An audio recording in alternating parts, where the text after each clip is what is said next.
اور ہم اس نیت سے اگر اس کو سنیں گے، ہدایت کے نیت سے اگر سنیں گے، ہدایت کے نیت سے اگر پڑھیں گے، تو انشاءاللہ ہم کو اس سے ہدایت ضرور ملے گی۔ آج کے کفر کے ماحول میں، آج کے گمراہی والے ماحول میں قرآن کریم ہی ایسی واحد کتاب ہے جو ہماری نجات کا سبب بن سکتی ہے۔ دلوں کو جلا بخشنے والی کتاب قرآن ہے، دلوں کو زندہ رکھنے والی کتاب قرآن ہے، روح کو تازگی بخشنے والی کتاب کون سی ہے؟ قرآن ہے۔ ہماری اس امت کا بہت بڑا المیہ ہے کہ ہم نے سب کچھ کو وقت دیا ہے، قرآن کو وقت نہیں دیا۔ سب کچھ کو محنت کرنے کے لیے اسباب اکٹھے کیے ہیں، لیکن افسوس کی بات ہے کہ ہم نے قرآن کے لیے کوئی ایک پلان نہیں بنایا۔ صبح سے لے کر شام تک کا ایک شیڈول ہمارا طے ہے ہر چیز کے لیے، کھانے سے لے کر کھیلنے کودنے تک کے لیے، لیکن قرآن کیا اس میں حصہ نہیں ہے۔ اس نظام الاوقات جسے کہتے ہیں، ٹائم ٹیبل جسے کہتے ہیں، اس ٹائم ٹیبل میں کس کو جگہ نہیں ہے؟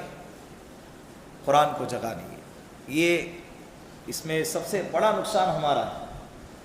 آپ روزانہ ایک قرآن کا ایک رکوع پڑھ کر دیکھیں، روزانہ صبح ہو گئی قرآن کھولے اور ایک رکوع پڑھ لیے، دن بھر آپ کے روح کے اندر ایک تازگی باقی رہے۔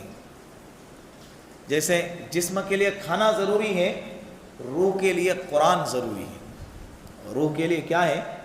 قرآن ضروری ہے، ورنہ وہ مرجھا جائیں گا، مر جائیں گا۔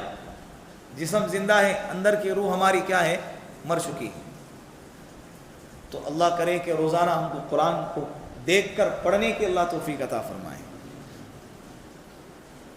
جب یہ سلسلہ بند ہوا تھا، سورۃ الفیل پر اس کو بند کیا گیا تھا۔ سورۃ الفلق، سورۃ الناس، فلق، سورہ اخلاص، سورہ لہب، پھر سورہ نصر، سورہ کافرون، اسی طرح سورہ کوثر، سورہ ارائیت الذی، اس کے بعد سورہ قریش، پھر اس کے بعد سورہ فیل۔ یہ پیچھے سے سلسلہ چلا۔ 29واں پارہ ہمارا کیا ہو گیا ہے؟ مکمل ہو گیا ہے۔ سورہ ملک سے لے کر سورہ مرسلات تک یہ سارے جتنے بھی صورتیں بیچ میں آتی ہیں، الحمدللہ یہ ساری صورتیں آپ کے سامنے بیان ہو چکی۔ اب 30ویں پارے کا سلسلہ شروع ہو گیا، 10 صورتیں مکمل ہو گئی۔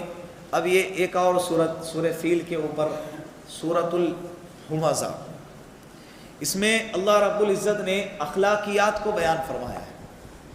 کس کو بیان فرمایا؟ اخلاقیات کو بیان فرمایا کہ اچھے اخلاق کسے کہتے ہیں، اچھے اخلاق کتنے ضروری ہیں، اچھے اخلاق کیوں ضروری ہیں۔ اور اس صورت کے اندر